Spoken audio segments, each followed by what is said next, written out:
Ok. Bueno, hoy sí, buenas tardes. Espero que ya no tenga el problemita que tenía hace un momento. Vean ustedes, fíjense que ustedes se han fijado, o creo que no se han fijado. Ahorita lo vamos a ver antes que cualquier cosa para evitar otra vez esa situación en el futuro. Les afecta a ustedes y me afecta a mí. ¿Sabes? Sociología constitucional. Ok, aquí estamos.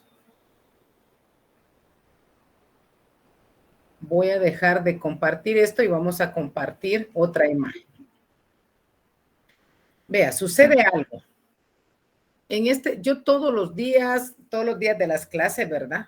Yo siempre les comparto a ustedes, pues obviamente, un mensaje, eh, una manera de comunicarme con ustedes, y es que lo hago a través de Classroom. En Classroom tenemos un horario, si usted lo logra ver, se va a dar cuenta, y quiero que me diga usted, ¿a qué hora dice que empieza la clase los lunes? A las 5:30. 5:30. 5:30. 5:30. Y los viernes a las 19 horas. Obviamente usted no ve esta información. Mire, yo le dejé un mensaje. Tengo casi 200 estudiantes y 11 me comunicaron. Igual que la actividad que dejé el otro día. Tengo todo eso. Sí, mire, 99 y hay algunos que lo hicieron hoy. Pues eso ya no cuenta. ¿Por qué le digo esto? Vea. Yo le pongo el mensaje a usted y le pongo que es a las 5:30, porque a las 5:30 es la clase, no a las 5:10, no a las 5:15, no a las 5:20.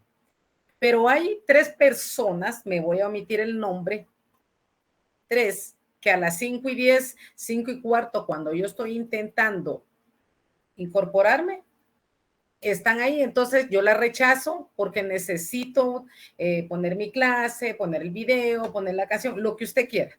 No quiero oír la canción usted, mire lo que me provocan. Me hace que me una y el sistema automáticamente. Entonces yo lo saco, lo rechazo y vuelven a ingresar inmediatamente. Lo vuelvo a rechazar y vuelve a ingresar inmediatamente. Entonces yo le pido de favor, espero yo que no sea una manera, tengo los nombres de las personas que hicieron eso hoy. Lo rechacé. Pasan 2 cosas, jóvenes. Primero, la primera situación que me da es que no me deja hacer mi actividad antes, entonces yo estoy rechazando. Ustedes saben que si hay alguien en espera y yo quiero activar el micrófono, no lo puedo. Si yo quiero apagar mi cámara, no puedo. Si quiero poner alguna información, no puedo. Entonces, si usted quiere ingresar a las 5:15, porque a usted le gusta la clase, espérese a las 5:30. Pero si a usted se le olvida e ingresa a las 5:15, 5:20 y yo lo rechazo, por favor, tome concepto que es porque no lo puedo aceptar todavía y aún no está la clase. Entonces, ahora lo que provocó es que yo lo rechazaba, ingresaba. Entonces, lo que hice es que se me abrieron 2 correos, porque yo también me puse atenta a ver que ya eran las 5:25 y no lograba rechazar, y para esas alturas ya tenía 16 personas. Les dije a ustedes cuando ingresamos, miren, por favor, sálganse todos y espérense unos minutos, y automáticamente estaba el grupo otra vez. Entonces, mire, son 48, son ahorita. Ya llevamos 28 minutos de pérdida para ustedes. Así es que yo le pido, por favor, la clase no empieza a las 5:15, no empieza a las 5:20, 5:30. Por favor. Así de que para evitarnos estas situaciones, pues obviamente hoy no puedo decirle, mire, le voy a poner un video motivacional por el Día del Cariño. No puedo, ni eso le puede dar ahora regalo. Si su novio no le da regalo, ni su novia, se perdió el video bonito que yo le había preparado y la canción, porque vamos a entrar de una vez. Así es que yo le pido de la manera más atenta que por favor me tenga paciencia e ingrese por su bien y por el mío hasta que sean las 5:30. Vamos a empezar la clase del día de hoy, el tema, ¿verdad? Del día de hoy.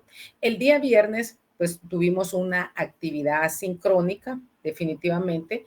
Tuvieron que trabajar, leer, algunos lo leyeron, otros solo le dieron copy-paste a los mensajes, leyeron y me pude dar cuenta quiénes lo hicieron. Lo tenían que hacer dentro del periodo de la clase, porque definitivamente pues era una actividad que estaba realizando yo para que ustedes ya tuvieran idea del tema de hoy. Entonces, de todas maneras van a decir, ¿valía puntos? Sí va a valer puntos, toda vez usted lo haya hecho el viernes. Si usted lo hizo hoy, ya no. Solo los que lo trabajaron el día viernes y en el horario de la clase. Ah, yo lo hice a las 9 de la noche. No, no era a las 9 de la noche. Era en el horario de la clase, ¿verdad? Así de que para que nos quede claro y si después no vengan a estar diciendo, mire, licenciada, yo sí lo hice, recuerde que en Classroom, pues es un documento que obviamente se puede detectar en el momento que mandan la tarea, en el momento que no lo hacen, en el momento que lo hacen. Entonces, hay algunos que lo trabajaron el día sábado, hay otros que lo trabajaron el domingo. No, no era así, ¿verdad? Lo tenían que trabajar el día sábado en el horario. Claramente ahí está el horario en que ustedes lo trabajaron, en qué horario. Entonces, por favor, para que después usted no se me vaya a molestar. Vamos a iniciar las preguntas, las dejamos al final, en virtud que hemos tenido algunos inconvenientes ahí, entonces vamos a empezar con la clase del día de hoy. ¿Usted recuerda el tema que trabajaron el día viernes? ¿Sí? Sí, licenciada. ¿Sobre qué tratamos el viernes, el temita, ese pequeño resumen que yo le dejé a usted? Constitucionalismo guatemalteco y periodos constitucionales en Guatemala. Exactamente. Entonces, esos fueron los temas que usted obviamente ya los tiene, ¿verdad? Entonces, hoy solo vamos a hacer un breve repaso de esos documentos que usted, pues yo le dejé a usted ahí para que usted lo pudiera trabajar. Se lo dejé también en los materiales, porque yo sé que cuando empezamos a trabajar sobre una actividad, ¿qué sucede? Empiezan a poner información y se va perdiendo. Entonces, pudimos ver en ese constitucionalismo guatemalteco, que es el tema que nosotros vamos a ver ahora, había que darle lectura y compartir su comentario. ¿Por qué? Porque es algo que nos incumbe a todos.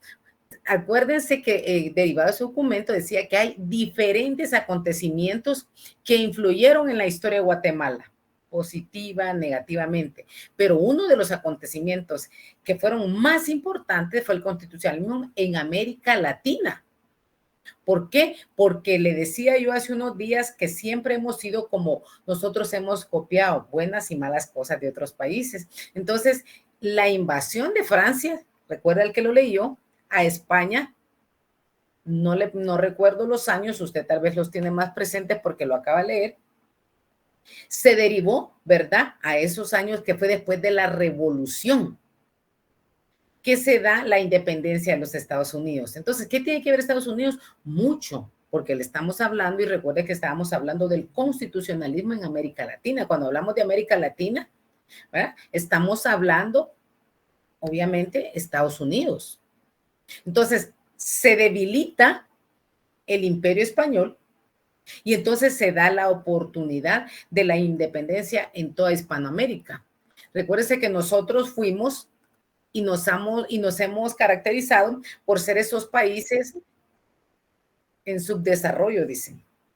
Entonces, los españoles y Estados Unidos y todo ese porcentaje le podría decir, de países desarrollados en relación a nosotros, pues fueron como que la cúspide para que nosotros en determinado momento pudiéramos partir a esa independencia en toda Hispanoamérica. Por eso es fundamental el estudio de la persona, el estudio de la sociedad, en todos los niveles que usted pueda tener y que pueda conocer. ¿Por qué? Porque si nos vamos al artículo 1 y usted recuerda la invocación a Dios que hicieron estos señores de las asambleas, está viendo que la situación política de nosotros era mala. La economía, tanto social, nacional, internacional. Nosotros jóvenes nunca hemos estado bien. Pero ha influido mucho la economía, esa sociedad donde nosotros nos movemos. Vea usted, y yo le pregunto a usted el día de hoy, ¿cuál cree usted que es el problema más grande en el mundo? A ver, Héctor, dígame. La corrupción, licenciada, sería una de las principales. La corrupción, Gema. La pobreza. La pobreza, muy bien. A ver, ¿alguien más? Gabriela. La educación, la desigualdad, La Analfabetismo. Oscar, La Santi. delincuencia. Sí, licenciada, muy Desigualdad buenas económica. tardes. Buenas Bueno. tardes. El problema mayor es el analfabetismo, la falta de oportunidades para que la gente estudie, se deriva en delincuencia y corrupción. Ok. Nini Bester, vamos a ver. Buenas tardes, licenciada. Sí, yo considero que el mayor problema es que no tenemos principios y valores inculcados en casa, ni en los centros educativos, ni en nuestro entorno, por lo cual tienen que regularnos las formas de conducirnos a través de leyes, porque pues no tenemos ese sentido, se podría decir, común de respetar al prójimo, y por eso estamos como estamos. Ok, muy bien. Ok, vea. Cuando hablamos nosotros de esta evolución, todos me dijeron, mire, corrupción, pobreza, delincuencia, ¿qué más dijeron? Desigualdad, falta de estudio. Todo eso nos lleva a lo mismo. ¿Sabe cuál es el problema más grande que tiene el mundo? Todo lo que usted dice tiene razón, pero ¿sabe dónde se deriva? En la empatía. La empatía es uno, como dijo una de sus compañeras, un valor importantísimo. Uno de los valores importantísimos es la empatía. Pero la empatía es un valor. Fíjese que usted sabe que la empatía es esa razón, esa forma, esa intención de comprender esas emociones, esos sentimientos, ¿verdad? De otra persona. ¿Por qué? Porque usted necesita ponerse en el lugar de alguien. ¿Para qué? Para que pueda entender a esa persona.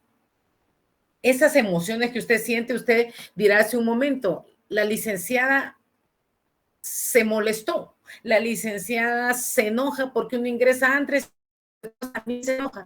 No me enojo porque ingrese después, yo le doy que ingresen todos. Esa empatía quiere decir que usted se tiene que poner en el lugar de otro. Si usted dice, licenciada, uno de los problemas más grandes es la corrupción. ¿Sabe por qué hay corrupción? Porque los que cometen la corrupción no se ponen en el lugar suyo. Que usted necesita comer, vestirse, tener casa, estudiar. ¿Sabe por qué hay delincuencia? Porque el delincuente no se pone en su lugar, que le está robando lo que le ha costado 1 mes, 2 meses. La persona que comete un delito, mire, él no está pensando, vea usted ahora esa falta de empatía que nosotros traemos, y por eso en el documento que yo le presenté a usted el día viernes, establece que es fundamental el estudio de quién, de la sociedad, pero en todos sus ámbitos. Y tenemos que conocer nosotros como mínimo cuál era la situación política, económica, social, nacional, desde antes. ¿Usted cree que solo ahora hay corrupción? No. Entonces, por eso nosotros tenemos que aprender, y en ese documento que le dejé, aprender a tener esa familiaridad con esos acontecimientos que fueron tan relevantes. ¿Por qué? Porque en la historia de la humanidad, hemos platicado con usted, se da una transición, se da una situación y producción del señor feudal. Y eso es lo que hace. Cuando nosotros hablamos del feudalismo, recuerde que lo que estamos hablando, que se dan en ese tiempo, es el capitalismo. El señor feudal se sentaba frente a todos, él los veía, les daba trabajo, pero la tierra era del señor feudal. Le trabajaban al señor feudal mientras el señor se sentaba, él miraba, este hace, así no se hace, trabaja, hace, no podían descansar. Entonces vemos nosotros cómo realmente afecta la historia. Entonces usted tiene que, ¿por qué tengo que ver historia? ¿Sabe por qué tiene que ver historia usted? Porque definitivamente tiene que ir conociendo. Tiene que ir conociendo esos periodos que se fueron dando, ¿verdad? Y en ellos vemos los periodos constitucionales en Guatemala. Entonces hoy vamos a pasar ya, de hecho, porque usted hoy sí me va a decir, licenciada, no sé de qué me está hablando. ¿Por qué se lo dejé de tarea? ¿Por qué se lo dejé como una clase sincrónica? Porque no me gusta estar leyendo en clase. Ahora usted sabe lo que estamos hablando. Ahora usted sabe realmente la importancia. Mire, nos dicen a nosotros, todos los que estudian Derecho tienen que leer, pero ahora no leen. Todos los que estudian Derecho, mire, ahí sí hay que leer todo el tiempo, pero no nos gusta la lectura. Se perdió. Creería yo que para los de la vieja escuela es más fácil leer, porque a nosotros como estudiantes, algunos que están aquí contemporáneos a mí no me van a dejar mentir, que hay situaciones donde a nosotros nos parece ahora increíble. Mire, ahora los jóvenes no leen, y se lo digo porque tengo mis hijas. A nosotros nos obligaban a leer desde tercero básico. El Cantar del Mío Cid, del Señor Presidente, 100 años de soledad, Don Quijote de la Mancha, la Odisea. Mire, eran cantidad de libros que teníamos que leer y nada que estábamos copiando.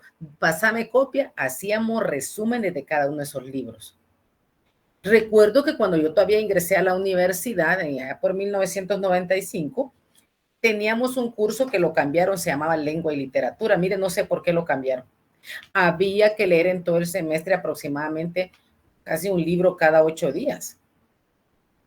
Y qué bueno que sería el Cantar del Mío Cid o Los árboles mueren de pie. No. Mire, Don Quijote de la Mancha es un libro enorme. La Odisea es más grande todavía.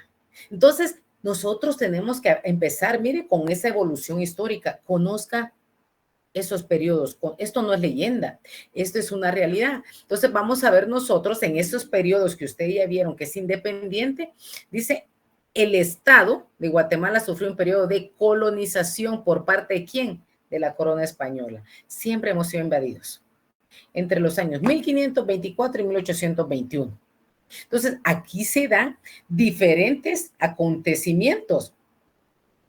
Y entonces, ¿se acuerda usted si leyó el documento de esos momentos que se dieron? Entonces, empezamos nosotros a ver lo que es la historia constitucional con la Constitución de Cádiz. Cuando nosotros vemos esa Constitución de Cádiz, recuerde usted que miren el tiempo que se dio. Mire en el tiempo que se establece de 1812. O sea que la Constitución, si bien es cierta, si yo le pregunto, mire, revise, me va a decir 1985, 86. Pero es en 1812 cuando Don Fernando VII, así se llama el señor, fíjese que así es bien interesante ellos, dice que por la gracia de Dios y la Constitución de la monarquía española, era rey de las Españas. Y en su ausencia constitucional, ¿verdad? Se le da a él ese reino. Entonces, él en este tiempo, la Constitución política de la monarquía española, porque esto era de la monarquía española, pero se le conoce como la Constitución de Cádiz, no era de aquí, pero mire, vamos viendo esos antecedentes que tenemos. Entonces, en 1812 se promulga y tiene como precedente la invasión napoleónica. ¿Por qué napoleónica? Porque es Napoleón Bonaparte, ¿verdad? ¿Cuándo? En el año de 1808. Entonces, se dedica a elaborar, ¿verdad? De ese contexto, esas reacciones que se han tenido, ¿verdad? ¿Por qué? Porque eran de tipo bélico. Entonces, el pueblo español generó eso contra la invasión francesa, que fue parte de lo que usted escuchó. Entonces, ¿dónde inicia? Con la Constitución de Cádiz de 1812. ¿Okay? Luego tenemos la Constitución de Bayona en 1908. Esto tendría que ser antes, ¿verdad? Pero se promulga, ¿por qué? Por José Bonaparte. Lo veíamos anteriormente. Y en la ciudad de Bayona, por eso se llama la Constitución de Bayona. ¿Y en el marco de quién? De esa invasión. Recuérdese usted que España fue uno de los países muy importantes, y no se lo digo yo, eso se lo enseñan a usted casi que en todos los cursos. ¿Por qué? Porque es parte de lo que nosotros tenemos que conocer. Nosotros como profesionales del derecho tenemos que tener ese conocimiento. Entonces, en el primero encontramos la Constitución de Bayona en 1908 y la Constitución de Cádiz 1812, pero en el segundo periodo de Guatemala, pues entonces ya se van regulando. ¿Por qué te pongo primero Cádiz? porque de Cádiz nace de Bayona, ¿verdad? De ese antecedente que se dio en ese tiempo, nace la Constitución de Cádiz. ¿Por qué? Porque la Revolución Francesa y por consiguiente, fíjese que ellos ya hacen la Declaración de los Derechos del Hombre y del Ciudadano. Recuerda que lo vimos. Entonces, ellos recogen esas ideas poco antes de la Revolución en los Estados Unidos. Entonces, ellos ya habían incorporado textos legales a la propia Constitución del país, a pesar de que en Francia las consecuencias en la práctica no se acercaron al constitucionalismo liberal, que vamos a ver más adelante. La historia nos cuenta que consideran que la idea más importante fue considerar la necesidad de una constitución escrita. ¿Verdad? Entonces, para ese tiempo, para los legisladores de la época, era fundamental que esa Carta Magna se plasmara, quedar en un documento, que quedara claro cuáles eran los derechos de los ciudadanos. Entonces, otra de las bases dejadas por la famosa revolución fue el reconocimiento de la existencia de los derechos individuales, que esos eran inviolables por el Estado hasta el día de hoy. Entonces me va a decir usted, licenciada, y si han sido así, ¿por qué razón nosotros seguimos en la con, ¿qué dijeron por ahí? Delincuencia, corrupción, desigualdad. Alguien dijo algo bien importante, pero fíjese que yo le decía a usted el otro día, eso ya no es parte del Estado. Decía una de las señoritas compañeras de ustedes, la pérdida de valores. Los que son contemporáneos a mí, ¿verdad? Son personas mayores de 50 años tal vez o entre 40 en adelante, todavía recordamos la forma en que fuimos educados nosotros. A nosotros no nos decía nuestra mamá o nuestra abuelita, mire, le voy a dar normas de ética y moral. No. Ahora sabemos, mire, salude, diga buenas tardes, diga con permiso, las personas mayores se respetan, usted no le puede faltar respeto a una dama. Los caballeros, mis amores, ellos ante una dama, una mujer, se quitaban el sombrero, saludaban, nada que de beso. Yo no sé de dónde salieron. Esas son las costumbres que nosotros copiamos. Y ahora nos saludamos de beso. Qué bueno que hay un poquito más de fraternidad. Pero no todos los besos que le dan a usted son con sinceridad. Pues le puede ser dado un beso de Judas, ¿verdad?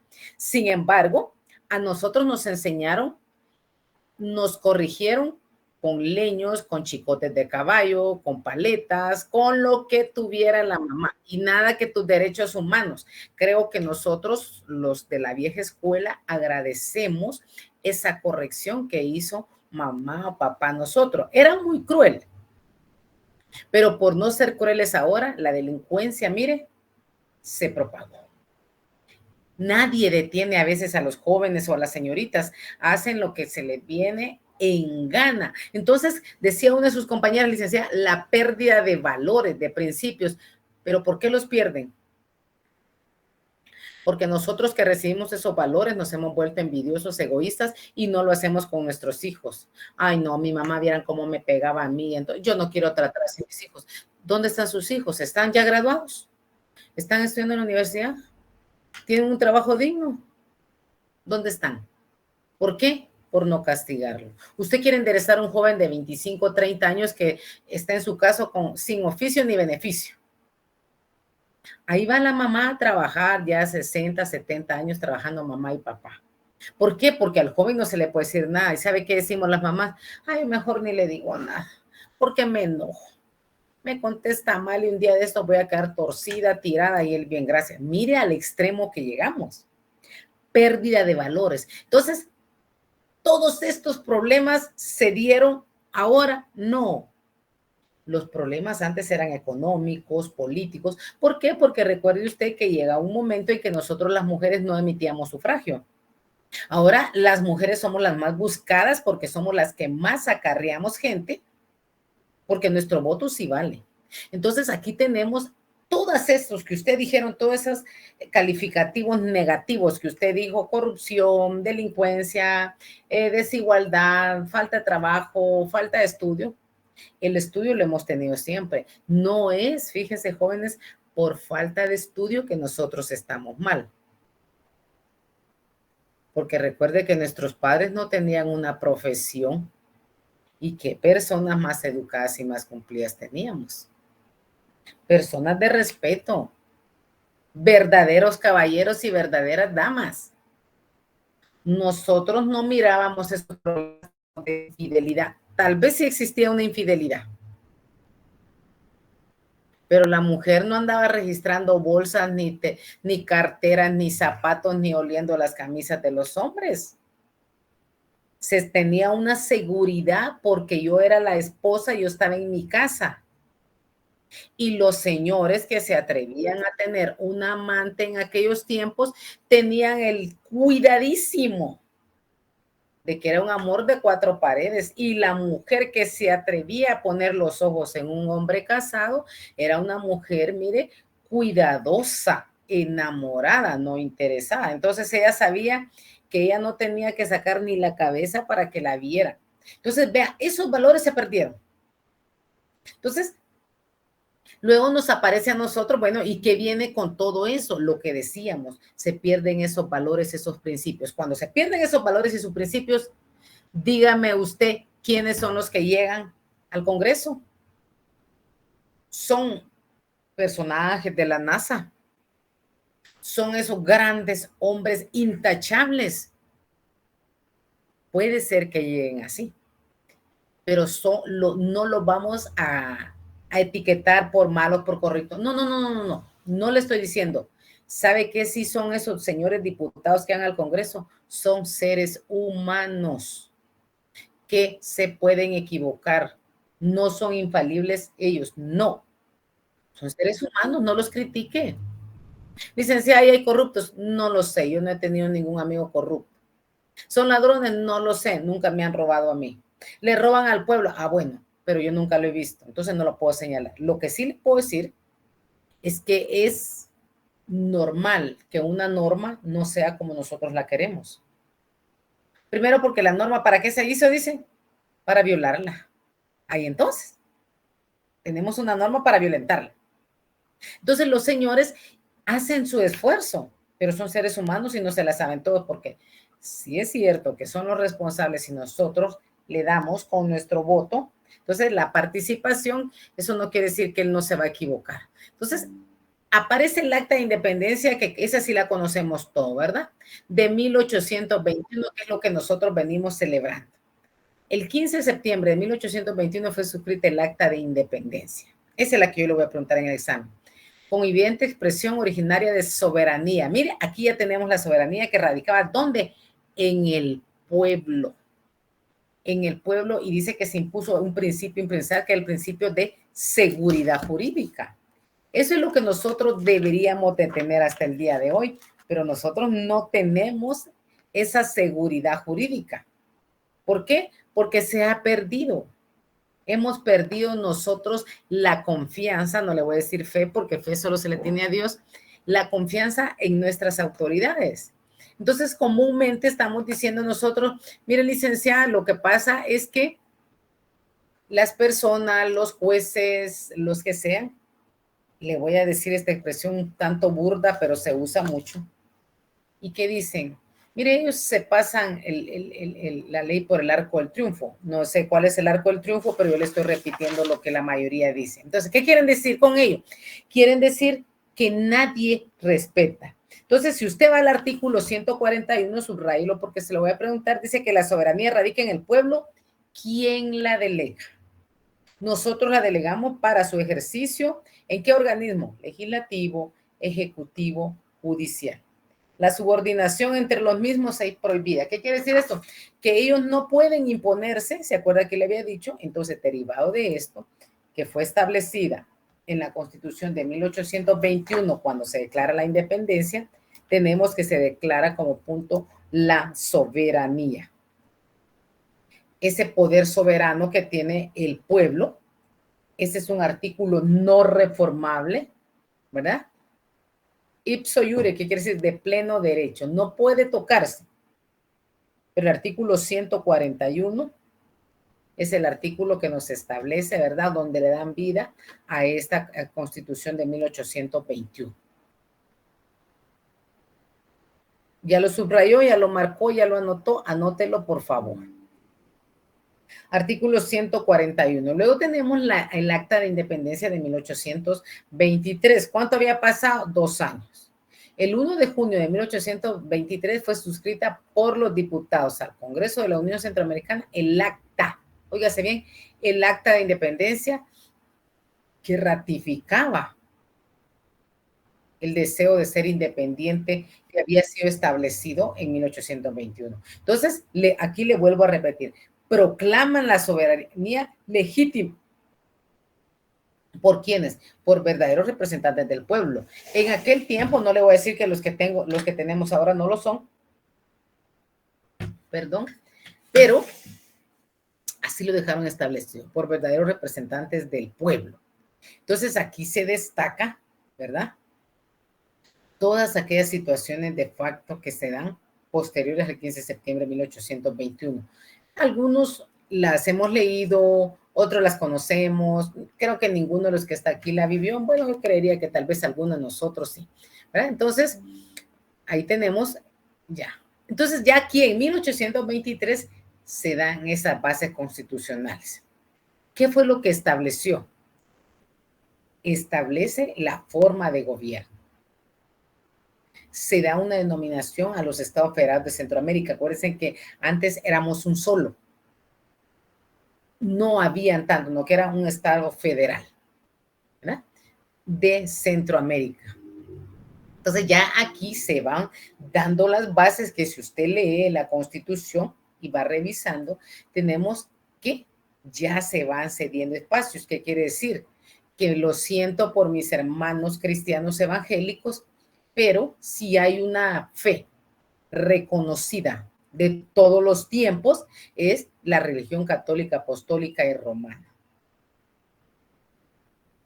Se dice mucho y se discute mucho, no voy a entrar en discusión porque no es una clase de teología, pero que cada quien, pues obviamente dice, esta es mi religión verdadera. Pero la raíz de todas las religiones y la mamá de todas las religiones es la religión católica, apostólica y romana, con el sentido de que recuerde que ha sido de todos los tiempos y es la única religión universal que existe. ¿Por qué le digo universal? Porque cuando usted, los que son católicos deben de saber que de un tiempo, claro, derivado de la pandemia, se empezó a escuchar la misa a través de Facebook Live, ¿verdad?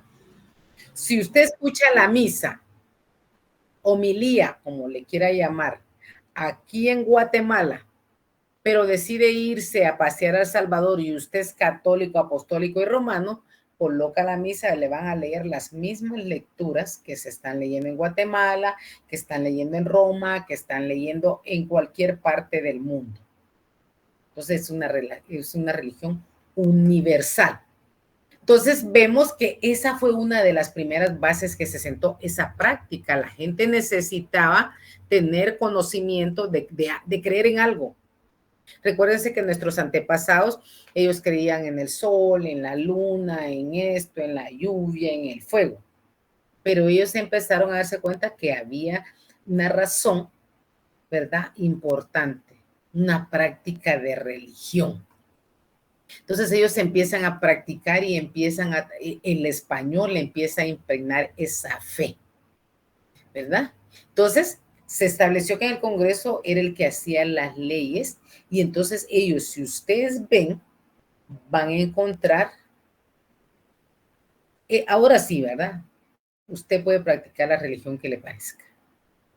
Entonces, como esto se estableció que el Congreso era el que hacía las leyes y el Senado, y que los miembros eran electos popularmente por cada uno de los estados, ellos tendrían la sanción de ley.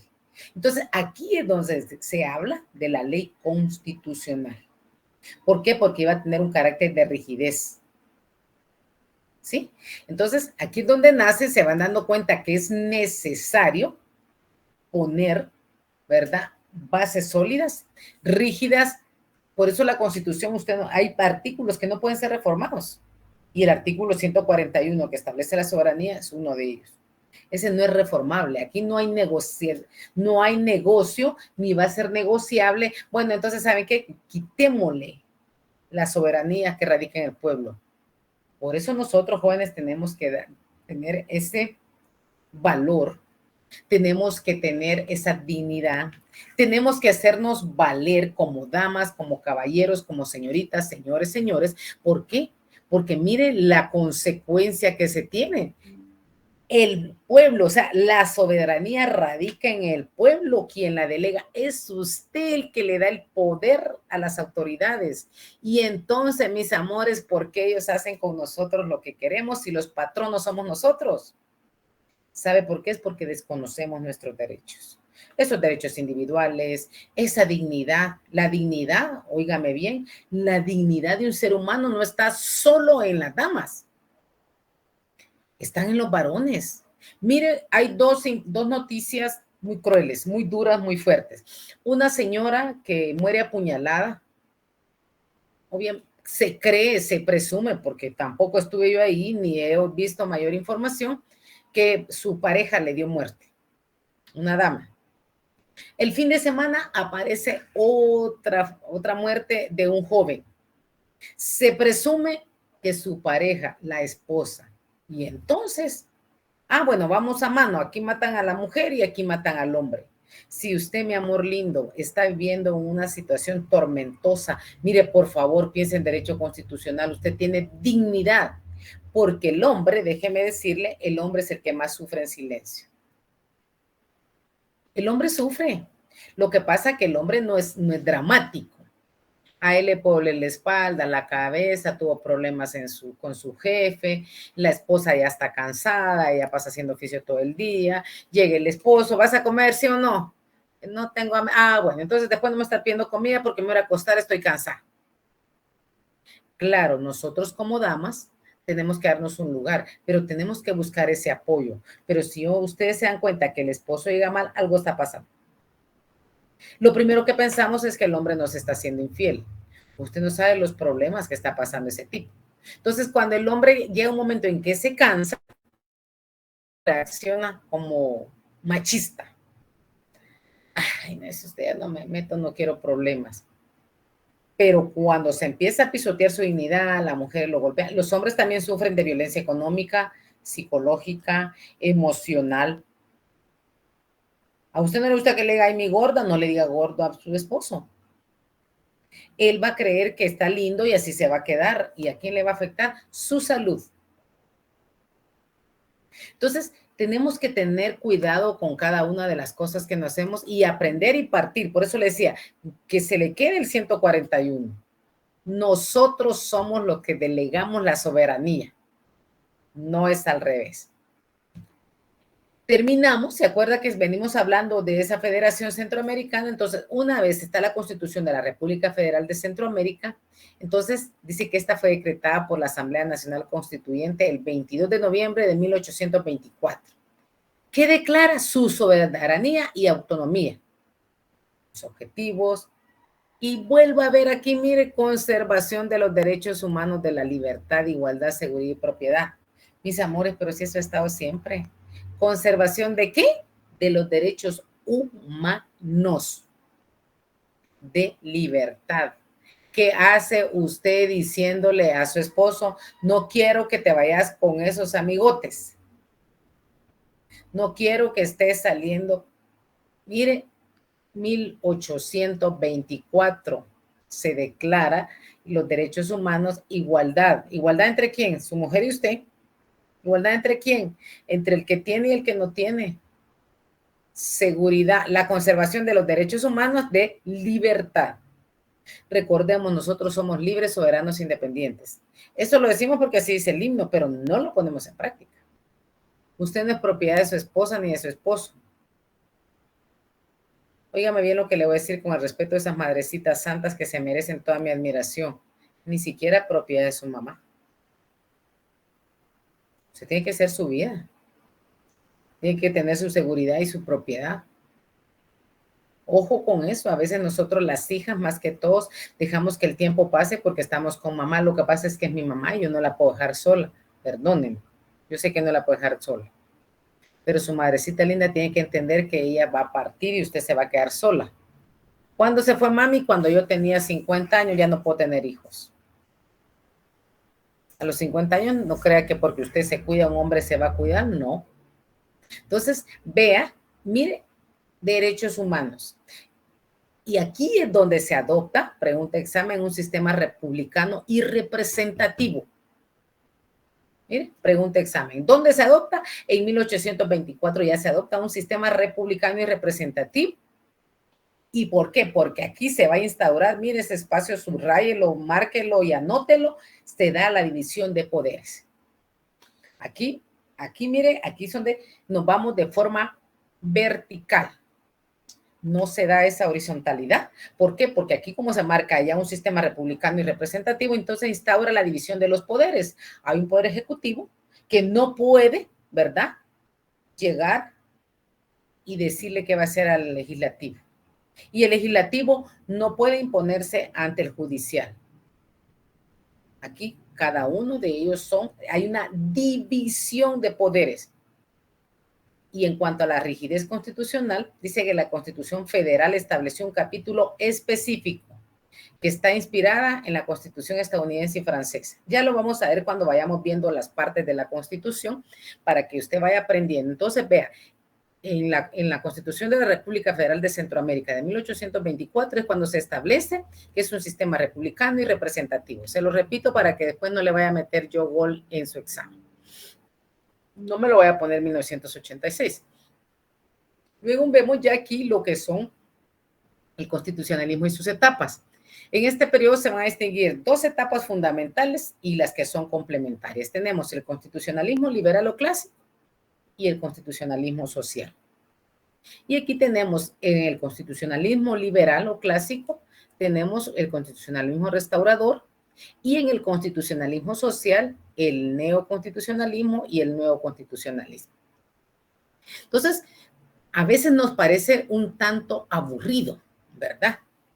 Pero nos damos cuenta que con la Constitución, ¿se acuerda que le dije hace un momento que era una copia lo de la rigidez? Entonces, con la Constitución de Estados Unidos de 1787 y 88 y la de 1791 se atravesan por estas manifestaciones que son las que vamos a ver. Un constitucionalismo liberal o clásico, ¿verdad? Aquí tenemos un neoliberalismo liberal o clásico, porque el constitucionalismo liberal y el Estado que surge a partir de este tienen como base principal la limitación del poder.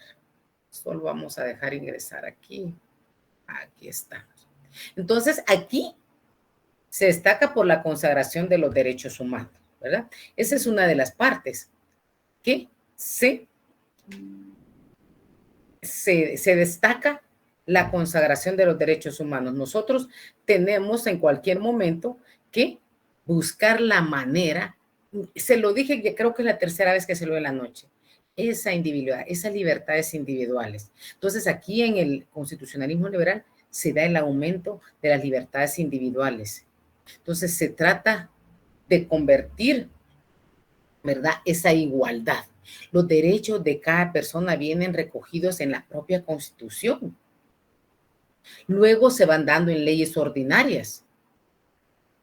¿Por qué? Porque realmente es necesario. Si hay una Constitución que me está marcando que me voy a destacar la consagración de los derechos humanos, quiere decir que necesito una ley ordinaria que me establezca que tengo derecho a la vida, que aquel que diere muerte a alguien será penado, que tengo derecho a un apellido, que tengo derecho a un matrimonio, a tener una familia. Mire, entonces, si yo le digo dónde, en qué ley ordinaria ubicamos que yo tengo derecho a un nombre y un apellido, vamos a ver. Código Civil. Código Civil. Muy bien. En el Código Civil, entonces, tenemos el constitucionalismo liberal porque él adopta esa consagración, por eso se destaca, porque va a consagrar los derechos individuales, pero de esos derechos individuales deben de ser establecidos en una norma ordinaria. Entonces, ya ustedes bien lo dicen, el Código Civil me establece a mí que primero yo tengo derecho a la vida, que tengo derecho a apellidos y nombre. Por eso usted va a ver creo que en eso está ahorita. Antes las personas solo teníamos un apellido, ¿verdad? Punto. Pero luego se estableció para evitar bullying, para evitar inseguridades y cuánta cosa pudiera tener el niño, que la madre, que fuera una mamá soltera, estableciera que para que el niño no llevara solo un apellido, adoptara el apellido de mamá y de su mamá, los dos. ¿Sí? Entonces, se da esa reforma en virtud de la consagración de los derechos humanos, porque muchos niños, fíjese que eso nace no del niño, de nosotros como adultos. Yo tengo un solo apellido, ya se dio cuenta, pero fíjese que yo nunca me di cuenta que tenía un apellido. Cuando yo ingresé a la Universidad de San Carlos, me acuerdo que me di cuenta cuando a mí me llaman y me dicen María de los Ángeles Castillo, único apellido. Único apellido. ¿Y por qué me dice único apellido? Le dije, ¿y usted solo un apellido tiene? Sí. ¿Pero por qué me dice único apellido? Y entonces entre paréntesis me puso U.C. U.A. Yo así. No, no me llamo así, solo Castillo. Sí, pero es único apellido. ¿Pero por qué? Mire, yo no comprendía. Sí sabía que iba para derecho, ahora tenía que ir a reclamar mis derechos. No tenía por qué ponerme eso, pero si usted lo recuerda, todavía hay gente en este tiempo, después de la reforma, que le dice a usted único apellido. Sí, y le pone único apellido.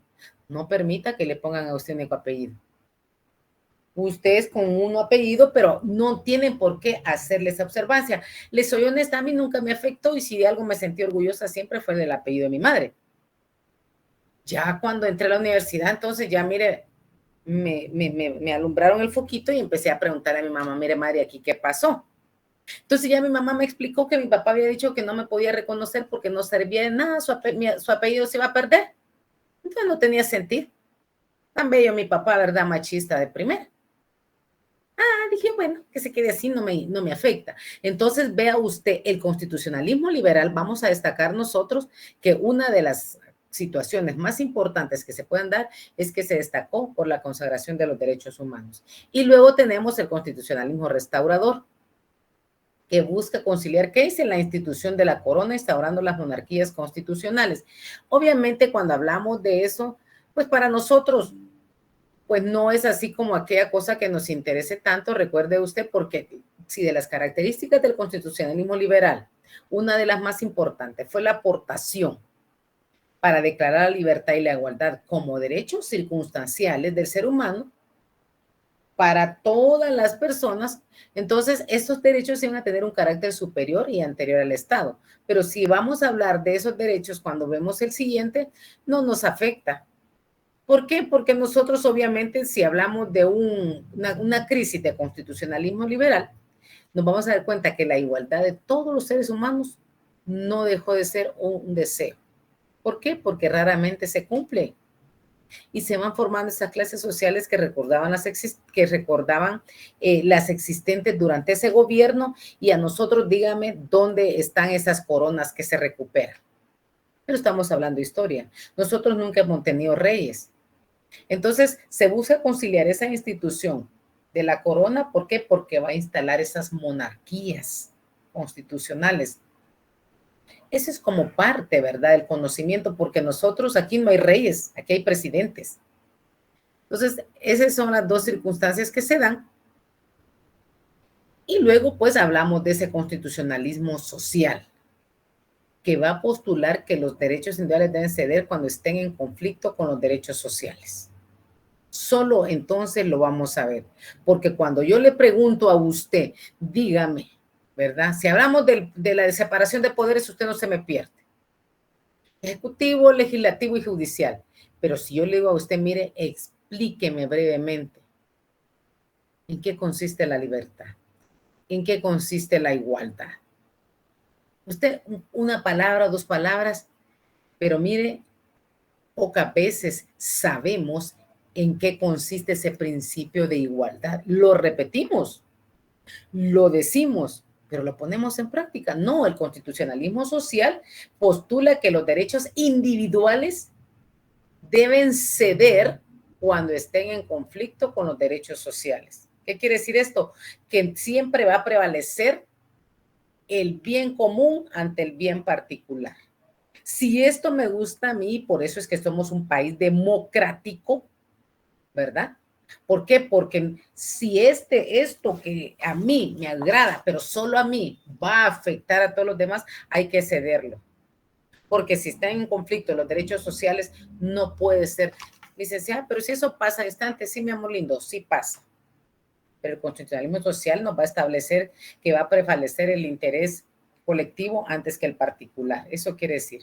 Luego tenemos el neoconstitucionalismo que postula que la Constitución es garantizada por los jueces e instituye la ponderación como mecanismo último de su aplicación. Sí se aplica. Y se los he dicho siempre, entre ustedes hay no sé cuántos jueces, abogados, magistrados, letrados, fiscales. Los veo yo, es esa materia en potencia que se está desarrollando. Por eso está estudiando Derecho usted, porque usted quiere ser juez un día. Usted quiere ser magistrado, usted quiere ser fiscal. Usted quiere ser un letrado de la Corte, precisamente de la Corte de Constitucionalidad. Si Dios no lo permite, vamos a ir a conocer la Corte, ¿verdad? Entonces diga usted, mire, en esta silla me voy a sentar yo como magistrado. ¿Por qué? Porque usted tiene que soñar, pero tiene que soñar despierto. Entonces, el neoconstitucionalismo postula que da la Constitución garantizada por los jueces y va a instituir la ponderación como mecanismo último de su aplicación. Sí y solo sí, si es necesaria. Si no, pues hay que declarar al inocente. Luego tenemos el nuevo constitucionalismo latinoamericano que busca establecer los mecanismos de legitimidad y control sobre el poder constituido mediante ¿qué? Casos, una forma de participación. O sea, ¿qué quiere decir esto? Que va a establecer mecanismos, pero que sean legítimos. Esa garantía de defensa, el amparo, la exhibición personal, la inconstitucionalidad. Entonces, es el nuevo constitucionalismo que nos va a llevar a nosotros a que todos los mecanismos que se establezcan no sean violentados, que sean legítimos, que sean legales, que hay un control sobre ellos. Entonces, ¿qué tenemos que hacer nosotros? Conocer cuáles son realmente las oportunidades, conocer cuáles son realmente los derechos que nosotros tenemos, el Estado y la persona. ¿Por qué? Porque el Estado tiene la obligación de garantizar la vida, la libertad y la propiedad de cada persona. Entonces, con este constitucionalismo se produce, obviamente, esa garantía entre el Estado y la sociedad. ¿Por qué? Porque se entiende como un conjunto de personas que están dotados de derecho. Entonces, el Estado, él es legítimo. Él se debe reservar ese legítimo de la fuerza para mantener los derechos de las personas. En el plano económico, en el constitucionalismo. ¿Por qué? Porque va a abordar esa regulación del estatal de la economía. Y entonces le va a apostar a la libertad, a esa libertad que todos queremos, que todos pedimos. ¿Por qué? Porque la igualdad de los seres humanos, de las personas, como le dije anteriormente, no deja de ser un sueño, pero también lo vemos como una utopía, como algo que nunca va a pasar. ¿Por qué? Porque la desigualdad ha existido desde la revolución industrial. Entonces, ¿qué sucede con esto? La gente tiene esos reclamos. ¿Por qué? Porque el Estado no atiende las situaciones. Esos principios se quedan en el aire. Entonces, impide que haya una economía de igualdad, que haya una economía, que haya una verdadera, fíjese bien, una verdadera revolución, pero en bien de todo.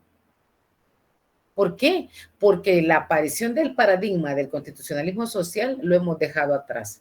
Somos nosotros los que a veces ni siquiera podemos tener con nuestra familia esa igualdad. Nosotros no lo permitimos. Se lo decía yo el otro día a usted.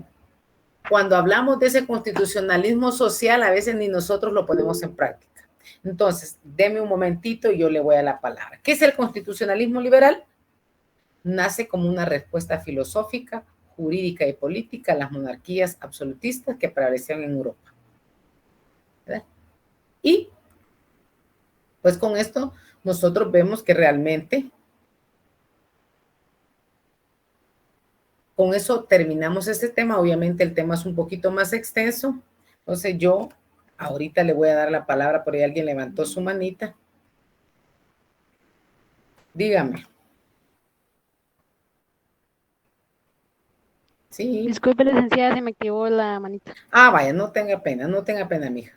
Entonces, con esto terminamos este documento que fue el que ustedes lo hicimos tal vez un poco rápido, primero porque ya vio que tuvimos estas circunstancias y segundo porque era un tema que nosotros ya habíamos abordado, tal vez en una mínima lectura. Algunos no lo hicieron, otros sí lo hicieron, pero lo importante de esto es que le vayamos poniendo, chicos, amor a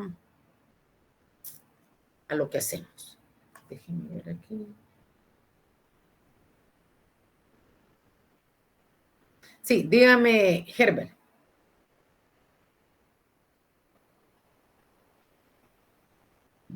Licenciada, buenas tardes. Yo solo tengo una pregunta o duda. Si Guatemala fue declarada independiente en 1821, ¿por qué esta Constitución de República Federal Centroamericana es instituida en 1824? ¿Agarra a toda Centroamérica con la misma Constitución o Guatemala queda fuera con su propia Constitución? Vamos a ver. Pregúnteme, dijo el Derbez. Vamos a ver, ¿cuál es la pregunta para entenderle mejor?